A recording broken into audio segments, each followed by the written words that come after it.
Uisce bethe. Hwrt yn hysg ddys i gyddion, cydys i'n mir fel crain sy'n ar, a chwyd ys masha an sŵl yn gynne agus mion. Hwrt yn hysg ddys yn uach, nes i'n coiawl dy gile, y mysg dorochat ys yn hwyl mar chainachan. Hwrt yn hysg ddys yn jorna, le chéle, cydys i'n awrain, bardoch ys sŵrse, tjenge gynne mar hiolach. Whiskey. The rain said to the sun, we will put an arc of wonder in the sky to put beauty in men's eyes and desire. The rain said to the cold, we will make a conspiracy of whiteness amongst the darkness of the world as a reminder. The rain said to the barley, together we will put songs, poetry and freedom on the tongues of men as a gift. Dawsys yn humor fehu. Haar bethe go léad san jehu.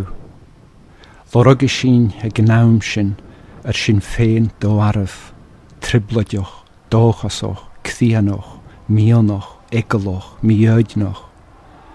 Haar fallas an dawse go léad an sin, gimmerich an a léhollas de ví résan, dúnloch u le chéle an an chesachan de glósat, gunhosh, gununach. Snuad a chanas gu an agunne, be downsúr ritáiseach. Dancing in the waiting room.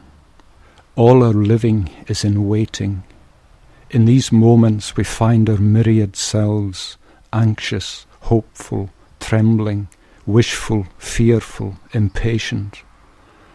All our dancing shadows are there, flitting in the half-light of unreason, crowding together in fevers of movement, never still, never one.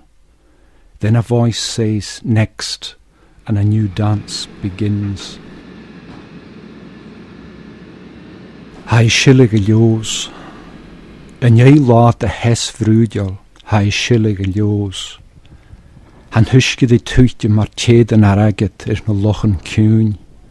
Ha torrens en hale, kutje mer en narre. En jij laat de grien naar schuakante, han helan ligalana ladisht. A trusu clog to skogu magwolling, le cold na gai agus garan na struhan na chlosen, hai ag fosh le shane. It is raining in Lewis. Really dodgy, but you're gonna have to cut out. After a day of brutal heat, it is raining in Lewis. It falls like strings of silver hissing on the calm waters. There's thunder in the air, a heaviness on the horizon. After a day of unrelenting sun, the island breathes again, drawing a cloak of nimbus around its shoulders, with the music of the wind and the laughter of the rivers in its ears. It is at ease with itself. Verlaverd diernoch. Blasse vaage na mo vial, ha mi bio musk mashin jo vuan, fakelje falige, mo scornen maruai, a fuskelig. The last speaker. The taste of death in my mouth. I live amongst temporary beauty, words failing, my throat like a grave opening. Lifelines. Watching the fishermen leaving the harbour, I think of my father and his before him, baiting the long lines with their innumerable hooks, seeking depths unimaginable. As they worked, they recited genealogies, fixing their own place in the net of memory. I know nothing of hauling fish, salt on bloodied hands, the shiver of death on the decks, but I know I am long-lined to insistent pasts, presences in the undertow, moving like creatures of the deep, unknown, ravenous. Ash. There is a harsh irony here, a great ash tree rooted where a hearth used to be, and I find the terminal committal on my lips, earth to earth, ashes to ashes, dust to dust. Deserted villages are rare in Galloway, so unusual they are signposted for tourists, all mapped out, here a housing row, there a corn kiln, a mill and byres, and at the edge the village inn, tiny but large enough for ale-fuelled dreams. Quite unlike my native highlands, with its many glens emptied of houses and voices, but they would have spoken Gaelic here, in Pole the Vadi, the Pool of the Fox.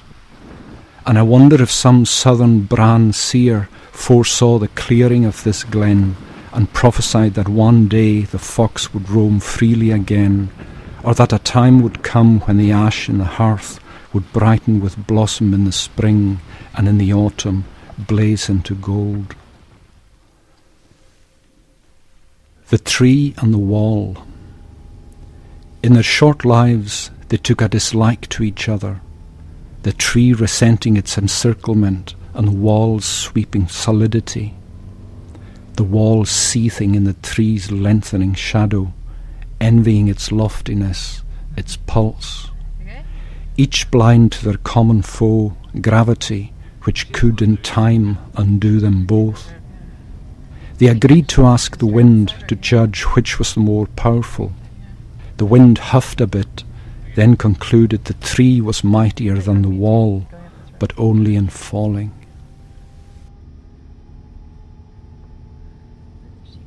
Valum, Balla, Wall.